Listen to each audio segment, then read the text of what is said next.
อ้าวเจอน้องเดิมไปเจอน้องเดิมแล้วพี่น้อง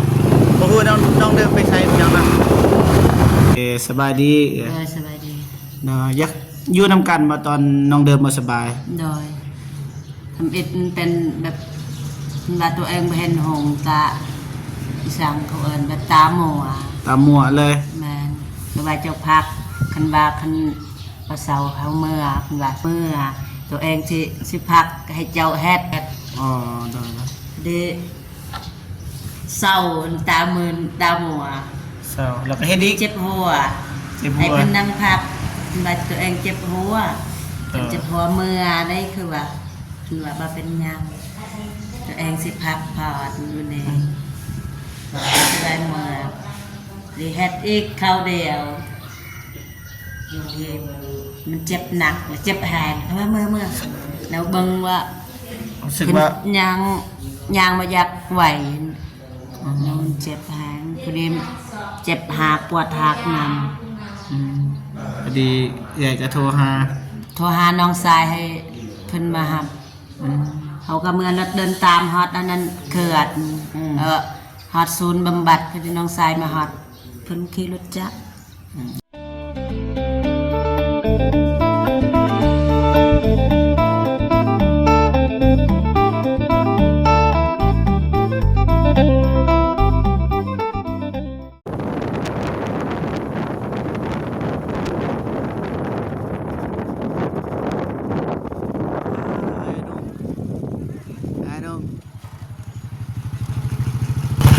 สบายดีไอ้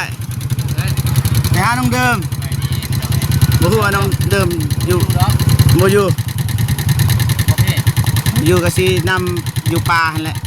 ไปเลยเดี๋ยวไหนจึงแหวะไหนจึงไปหาน้องเดิมก่อนช่วงเช้านั่นเลยช่วงเช้าโอ้เข้ามาเดี๋ยวได้ไปหาน้องเดิมเลยเดี๋ยวจนโอเคบายบายขอบคุณบาย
อ้าวเจอน้องเดิม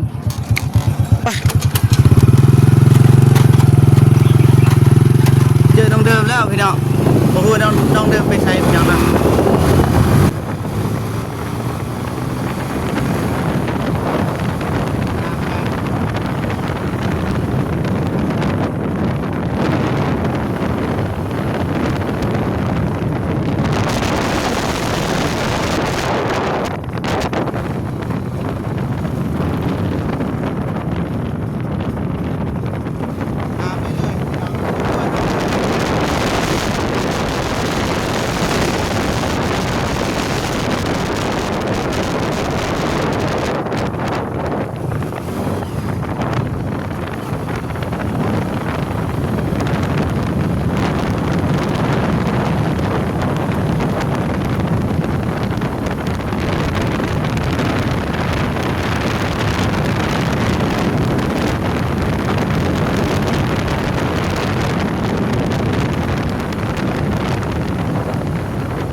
โอเคพ่อแม่พี่น้องเนาะเอากราบทักทายสบายดีเด้อสวัสดีเด้อพ่อแม่พี่น้องเบิดสู่ครูสู่คนเนาะทั้งในลาวและก็ต่างประเทศเนาะยินดีต้อนรับเข้าสู่ซองเบาเจ็บคือเก่าพี่น้องเนาะวันนี้ก็นำน้องเดิมเนาะเห็นน้องเดิมเรากายเว็บหน่อยหนึงก็เลยฮู้ว่าเดิมบ่สบายพี่น้องเนาะเลยนำมาพี่น้องเนาะโอเคสิเป็นอะไรหรือว่าเขาสิให้ทายหรือบ่ก็เจ็บบ่ทันฮู้มีแต่ให้ถามก่อนพี่น้องเนาะยันว่ามันผิดกฎระเบียบอีกต่างๆก็เจ็บบ่ฮู้พี่น้องเนาะแต่ว่ารอลุ้นนำกันว่าน้องเดิมอาการเป็นแบบใดพี่น้องเนาะไปบอสเจ็บสิหยุดคลิปอยู่นี่ก่อนพี่น้องเนาะแล้วสิถามพนักงานอยู่นี่ว่าถ่ายได้หรือบ่พี่น้องเนาะไปเอาไปพี่น้องเนาะไปทำกับพี่อ้ายของเดิมพี่น้องเนาะโอเคสบายดีนะ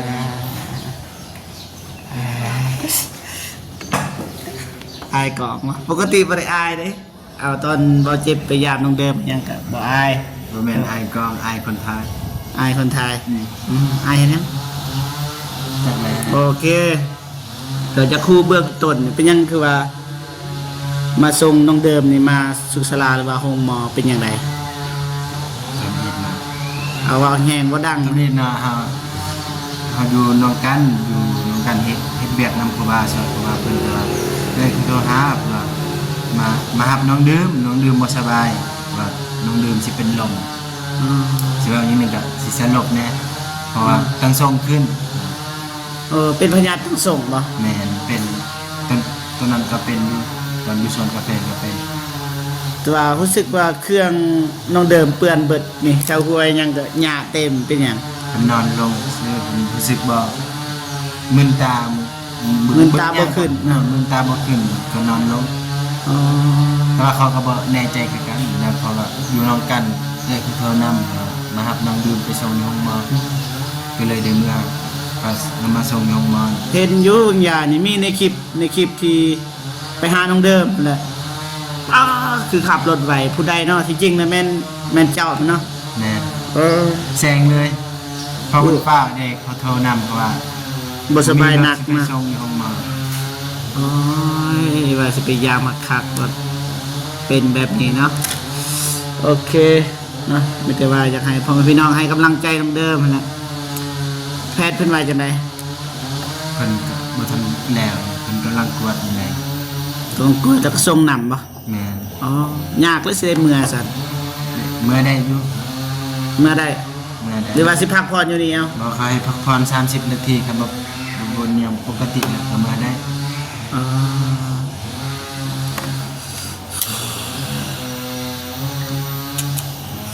ก็สบาย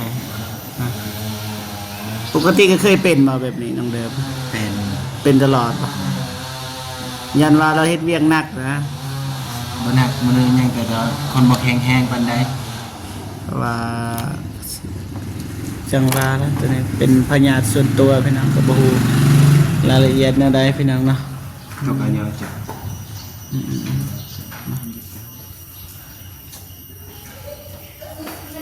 โอเคสบายดีเอ้ย สบายดี เนาะอยากอยู่นํกันมาตอนน้องเดิมบ่สบาย โดยทำอิดเป็นแบบว่าตัวเองไปเห็นหงตาอีสังเขาเอินแบบตาหมัว ตามมัวเลย แมนตัวว่าเจ้าพักคันว่าคันเอาเสาเขาเมื่อคันว่าเมื่อตัวเองสิพักให้เจ้าแฮด อ๋อได้แล้ว ดิเศร้าตามืนตาหมัว เศร้าแล้วก็เฮ็ดอีก เจ็บหัว เจ็บหั ให้ ว เพิ่นนั่งพักว่าตัวเองเจ็บหัวเจ็บหัวเมื่อได้คือว่าบ่เป็นหยังตัวเองสิพักผ่อนอยู่นี่ได้เมื่อดีเฮ็ดอีกคราวเดียวอยู่ที่มันเจ็บหนักเจ็บแหงเมื่อแล้วเบิ่งว่า รู้สึกว่า ยางมาอยากไหวแล้วมันเจ็บแหงพอดีเจ็บหากปวดหากนำ พอดีอยากจะโทรหา น้องชายให้เพิ่นมาหับเขาก็เมื่อรถเดินตามฮอดอันนั้นเกิดฮอดศูนย์บำบัดพอดีน้องชายมาฮอดเพิ่นขี่รถจักร เฮาก็ เพิ่นมากัน บ่เจ็บกำลังสิแวะเข้าเฮือนนี่นะแวะเข้าเฮือนน่ะเอ้าเห็นบ่แวบคือน้องเดิมเฮาก็นำมานี่คืนอีกเป็นห่วงแบบนี้ตลอดป่ะเหมือนเดิม สองเถื่อแล้วมันแต่ สองเทื่อละ นับแต่เพิ่นมาเฮ็ดเวียกอยู่นี่เพิ่นก็เห็นสองเถื่อแล้วมันเป็น อืม แนวนี้ อ๋อแสดงว่าเฮ็ดเวียกหนักบ่ได้แล้วซะมันบ่เกี่ยวนะกับเฮ็ดเวียกหนักยานว่ามันเป็นพยาธิส่วนตัวบ่ว่าจังได๋เพราะว่าน้องเดิมรู้สึกว่าบ่แข็งแรงนะคนบ่แข็งแรง แบบคนมาแข่งแหก แม่เฮ็ดได้บัดนี้สินอนอยู่นี่บ่ จ้ะเมื่อ เมื่อบ่ อยู่บ้าน อ้ายนะเฮ็ดจังไดบาดนี่เงินคำบ่ได้ถือมาบ่ บ่ยืมเงิน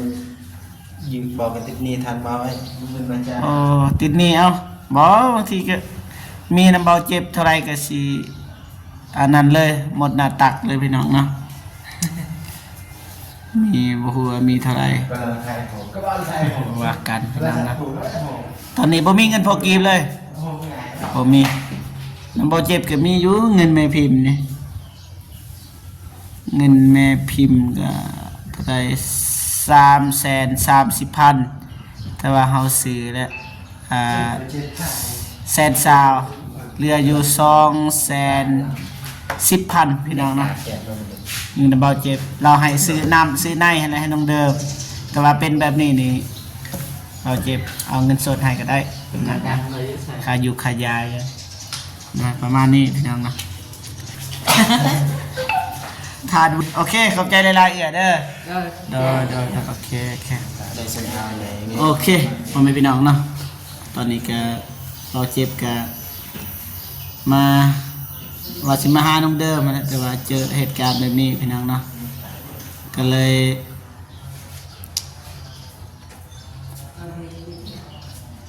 จากสิว่าพี่น้องก็เลยตามมาห้องหมอพี่น้องเนาะน้องเดิมก็สบายหลายครั้งแล้วตามที่ได้ยินแต่ว่าตอนนี้บ่มีเงินพี่น้องเนาะจุเอื้อยอายเพิ่นบ่มีเงินพี่น้องเนาะแต่ว่านำบ่เจ็บมีอยู่เงินประมาณอยู่210,000กีบพี่น้องเนาะนำบ่เจ็บค่าอยู่ค่ายาคันมันพอหรือบ่พอเดี๋ยวว่ากันพี่น้องเนาะแต่ว่าตอนนี้นี่เงินแม่พิมพ์นี่มีนำบ่เจ็บอยู่เพราะว่าแม่พิมพ์บอกให้ซื้ออาหารการกินนี่แหละแต่ว่าบ่เจ็บก็บ่ทันซื้อนะซื้อบางส่วนเบิดอยู่120,000กีบพี่น้องเนาะแสดงว่าเงินน้องเดิมเหลืออยู่210,000กีบพี่น้องเนาะโอเคไม่ได้ว่าสิเอาเงินนี่เอาไว้เป็นค่ายาให้น้องเดิมเลยพี่น้องเนาะไม่ได้พี่น้องขับรถโคตรไวเลยไวเนาะจะขับรถสุดยอดเลย ฝากไปเนี่ย เฮานี่บ่เคยขับรถไวตามบ่ทันพี่น้องเนาะ บ่แม่นไม่แม่นจะขับไปแล้วมันเฝ้ามีคนไปส่งนี่ แม่โอเคคลิปนี้บ่เจ็บก็สิจบคลิปอยู่บนนี้เลยเนาะจังไดก็ขอบคุณนะแม่พิมพ์ที่เป็นแม่ฮักแล้วก็สนับสนุนน้องเดิมแล้วก็ทีมงานเบิดทุกคนตลอดนะจังไดก็ขอให้แม่จงมีแต่ความสุขกายสุขใจขอให้อายุมันควรยืนประสบผลสำเร็จในหน้าที่การงานไปที่ใดก็ขอให้ปลอดภัยเด้อแม่เด้อเนาะสาธุเอาคลิปนี้บ่เจ็บก็สิจบอยู่บนนี้เลยนะจังไดก็สิไปถามอาการน้องเดิมมาเป็นจังไดเนาะมีแต่ว่ารอชมรอให้กำลังใจไปนำกันพี่น้องเนาะโอเคคลิปนี้ก็สิจบเลยเนาะเอาไว้เจอกันคลิปหน้าเนาะสำหรับคลิปนี้ขอกล่าวคำว่าสบายดีเด้อนะบ๊ายบายพี่น้องเนาะ